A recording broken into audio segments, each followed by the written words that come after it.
तालिबान ने अफगानिस्तान पर कहर बरपा दिया है और तालिबान के खौफ से डरकर अफगानिस्तान के लोग हजारों की संख्या में लगातार पलायन कर रहे हैं। अफगानिस्तान पर तालिबान का कब्जा हो गया है। देश में अफरा तफरी का माहौल है। राष्ट्रपति अशरफ गनी और उपराष्ट्रपति अमीरुल्लाह सालेह देश छोड़कर भाग चुके हैं। राष्ट्रपति भवन पर तालिबानी लड़ाके तैनात है। बैंकों के आगे लंबी कतारें हैं। एयरपोर्ट के रनवे पर हजारों लोग इस उम्मीद से इधर उधर भाग रहे हैं कि शायद किसी फ्लाइट में जगह मिल जाए और वो देश छोड़ दें। तालिबान ने काबुल, कंधार और मज़ार शरीफ जैसे बड़े शहरों में हर चौराहे पर चेक पोस्ट बना दी है। इन पर तालिबानी लड़ाके तैनात हैं जो यहां से गुजरने वाले हर शख्स की तलाशी लेने के बाद ही उसे आगे जाने दे रहे हैं। सड़कों पर बख्तरबंद गाड़ियां कार और बस की तरह हर कहीं चलती नजर आ रही हैं। तालिबान के लड़ाके खुली जीप में सड़कों पर जीत का जश्न मना रहे हैं। इन सब के बीच अफगानिस्तान के आम लोग समझ नहीं पा रहे हैं कि आखिर जाएं तो जाएं कहां। काबुल में कई जगह गोलीबारी और लूटपाट की खबरें हैं। सरकारी एजेंसियों के दफ्तरों में लूटपाट हुई है। तालिबान का कहना है कि हमारे नाम पर अराजक तत्वों ने लूटपाट की है। संवेदनशील दस्तावेज जला दिए गए हैं। लूट मार करने वाले लोगों पर तालिबानी लड़ाकों ने गोलियां भी चलाई हैं। अफगानिस्तान में तालिबान के कब्जे के बाद लोग देश छोड़ने के लिए जान जोखिम में डाल रहे हैं। सोमवार को हवा में उड़ते प्लेन से गिरकर 3 लोगों की मौत हो गई। यह मिलिट्री एयरक्राफ्ट था और जानकारी के मुताबिक लोग हवाई जहाज की बॉडी पर लटक कर यात्रा कर रहे थे। काबुल शहर के ऊपर उड़ते प्लेन से गिरते लोगों का वीडियो भी सामने आया है। इसमें एक के बाद एक लोग नीचे गिरते दिखाई दे रहे हैं। स्थानीय लोगों ने बताया कि देश छोड़ने के लिए ये लोग मिलिट्री प्लेन के टायरों के बीच में खड़े हो गए थे। काबुल एयरपोर्ट से टेक ऑफ करने के बाद जैसे ही प्लेन हवा में पहुंचा, ये लोग एक एक करके नीचे गिरने लगे। शहर के लोगों ने इन्हें गिरते हुए देखा, लेकिन अभी तक इनकी पहचान नहीं हो पाई है। अफगानिस्तान में तालिबान का कब्जा होने के बाद काबुल एयरपोर्ट पर भारी भीड़ हो गई है। फिलहाल एयरपोर्ट अमेरिकी सैनिकों के कंट्रोल में है। एयरपोर्ट पर हुई गोलीबारी में 5 लोग मारे गए हैं और कई लोग घायल हुए हैं। वीडियो में एयरपोर्ट पर लाशें भी नजर आ रही हैं। पिछले कई दिनों से गुजरात में बारिश नहीं हो रही है, लेकिन आने वाले 7 दिनों तक बारिश का अनुमान मौसम विभाग ने लगाया है। गुजरात में अगस्त महीने में अब तक बारिश नहीं हुई है। आधा अगस्त महीना बीत गया है, लेकिन बारिश जैसे कि गुजरात से रूठी हुई है, जिससे किसानों को फसल बर्बाद होने का डर सता रहा है। वहीं दूसरी ओर उत्तर भारत में भारी बारिश के चलते नदियों में बाढ़ आ गई है। वैसे गुजरात के लोगों के लिए खुशी की खबर ये है कि राज्य पर मानसून फिर से सक्रिय हो रहा है। यह अनुमान सैटेलाइट ने लगाया है। स्काईमेट के अनुसार 17 और 18 अगस्त से गुजरात और राजस्थान में भी बारिश होगी। निजी हवामान एजेंसी स्काईमेट के मुताबिक 17 अगस्त से बंगाल की खाड़ी पर लो प्रेशर क्रिएट हो रहा है, जो पश्चिम की ओर आगे बढ़ेगा, जिसके चलते गुजरात के अहमदाबाद, वडोदरा, पंचमहाल, सूरत, वलसाड़, भावनगर और अमरेली में बारिश होगी। 21 और 23 अगस्त के बीच सौराष्ट्र और कच्छ में भी बारिश की संभावना है। गुजरात में 46% कम बारिश हुई है। ऐसे में जल्द से जल्द मानसून के सक्रिय होने की जरूरत है, वरना गुजरात में किसानों की फसल बर्बाद होने की पूरी संभावना जताई जा रही है। भारतीय जनता पार्टी द्वारा आयोजित जन आशीर्वाद यात्रा के तहत केंद्रीय मंत्री दर्शना जरदोश वडोदरा के दौरे पर आई और भारतीय जनता पार्टी की विचारधारा को लोगों तक पहुंचाया। केंद्र सरकार ने हाल ही में कैबिनेट का विस्तार किया है, जिसके तहत नए मंत्रियों को कैबिनेट में शामिल किया गया है। समग्र भारत में 200 जितने संसदीय बैठकों पर भारतीय जनता पार्टी द्वारा जन आशीर्वाद यात्रा का आयोजन किया गया है, जिसमें नए मंत्री 170 किलोमीटर की यात्रा पर विभिन्न आयोजनों के जरिए करीब 20 लाख लोगों से मुखातिब होंगे। इस कार्यक्रम में टेक्सटाइल और रेलवे मंत्री दर्शना जरदोश वडोदरा आई। इस दौरान उन्होंने अलकापुरी में स्थित बाबा साहेब आम्बेडकर और कालाघोड़ा स्थित महाराजा सयाजी राव की प्रतिमा पर माल्यार्पण किया। कार्यक्रम में राज्य मंत्री योगेश पटेल, भाजपा प्रदेश मंत्री भार्गव भट्ट, सांसद रंजनबेन भट्ट, मेयर केयूर रोकड़िया, जिला अध्यक्ष अश्विन पटेल, शहर अध्यक्ष डॉक्टर विजय शाह और भाजपा नेताओं की उपस्थिति रही। केंद्रीय मंत्री दर्शना जरदोश ने अलकापुरी के सर्किट हाउस में पत्रकारों से बातचीत की। इस दौरान उन्होंने देश में अच्छी रेल यात्रा की सुविधाएं देने की कटिबद्धता जताई और भारतीय जनता पार्टी द्वारा जनहित के कार्यों को तेजी देने की बात भी कही।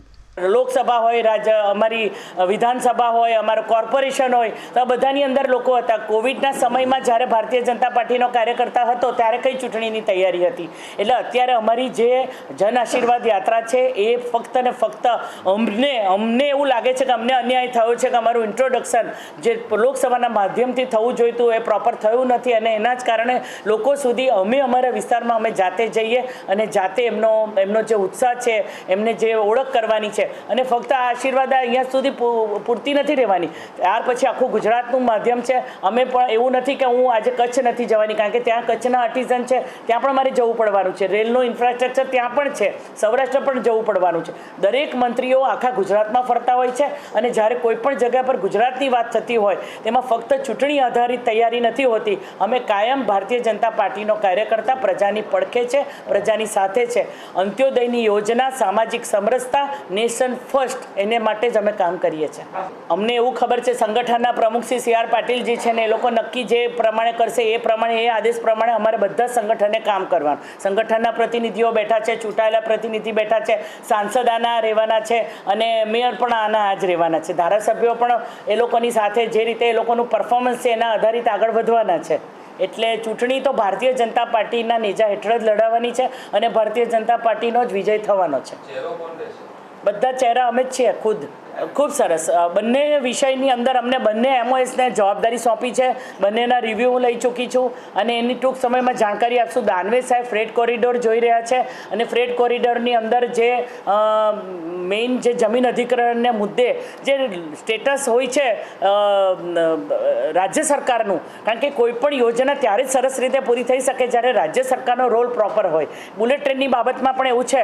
તમે જોઈ શકશો કે ગુજરાતમાં બુલેટ ટ્રેનની શરૂઆત થશે, મહારાષ્ટ્રમાં એન્ટર થશે કે નહીં તે તમારે નક્કી કરવાનું. ને કેન્દ્રની સરકાર ત્યાંની છે ને, સરકાર ત્યાં બીજી છે. હા, પણ પસાર થવા માટેની મંજૂરી તો એમણે આપવાની છે ને, રાજ્ય સરકારે આપવાની છે. રાજ્ય સરકાર, એ તો તમારે એમને પૂછવું પડે. નહીં, રેલવે રાજ્યમંત્રી એટલે અમે તો મહારાષ્ટ્ર સરકારને અમે પૂછ્યું છે. હું કેન્દ્રમાં જ છું, અને કેન્દ્રની એવી દાદાગીરી નથી હોતી. રાજ્ય સરકારને એટલો જ એમને ભાર આપ્યો છે, અને રાજ્ય સરકારે પણ એટલું જ જોડાવાનું છે. બંનેના સરખા પ્રયત્નથી થવાનું છે. અને વડોદરા તો મેઇન તમારું રાજા રજોડાનું શહેર છે. અહીંયા પહેલેથી જ, હજુ અમારે સુરતવાળા આવું પૂછતું હોય તો સમજી શકાય, વડોદરાવાળાને નહીં પૂછાય. તમારે તો અહીંયાથી બધું વટતું હોય છે. હા, મને જે રીતે રજૂઆતો થશે ને તેને આધારિત અત્યારે જ અમે ગઈકાલે જ અમે GM સાથે ગુજરાતના દરેક સાંસદોએ પહેલી વખત પોતાના પ્રશ્નની રજૂઆત કરી દીધી છે. એ રજૂઆતને આધારે હવે અમે ક્રમશઃ DRM સાથે વાત કરવાના છે. ईरानी कैलेंडर की शुरुआत को चिन्हित करते हुए नए साल का त्योहार दुनिया भर में पारसी समुदाय द्वारा धूमधाम से मनाया जाता है। वैसे ही आज के दिन पूरे देश के पारसी नया साल मना रहे हैं। आइए जानते हैं आज के इस खास दिन के बारे में। फारसी में नव का अर्थ नया होता है, जबकि रोज का अर्थ दिन होता है, जिसका शाब्दिक अर्थ नया दिन होता है। और माना जाता है कि पारसी नववर्ष मनाने की यह परंपरा पिछले 3000 सालों से ईरानी और ज़ोरास्ट्रियन द्वारा देखी जाती है। हालांकि विश्व स्तर पर मार्च में मनाया जाता है। नवरोज़ भारत में 200 दिन बाद आता है और अगस्त के महीने में मनाया जाता है, क्योंकि यहाँ पारसी शहनशाही कैलेंडर का पालन करते हैं, जिसमें लीप वर्ष नहीं होता है। दिलचस्प बात यह है कि भारत में लोग इसे साल में 2 बार मनाते हैं, पहला ईरानी कैलेंडर के अनुसार और दूसरा शहनशाही कैलेंडर के अनुसार, जिसका पालन यहाँ और पाकिस्तान में लोग करते हैं। त्योहार जुलाई और अगस्त के बीच आता है। इस साल भारत में नवरोज़ 16 अगस्त को मनाया जा रहा है।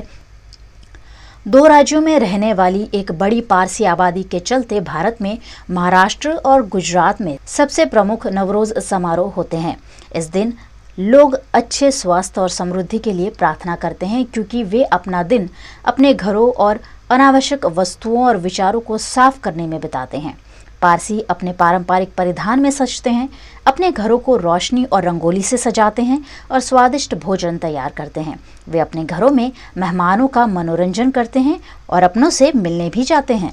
वडोदरा के पारसी समुदाय ने भी नए साल को आज उत्साह के साथ मनाया। पारसी अग्यारी में सुबह से ही पारसी बंधुओं ने पूजा की और एक दूसरे को नवरोज़ की मुबारकबाद दी। Happy new year to all of you.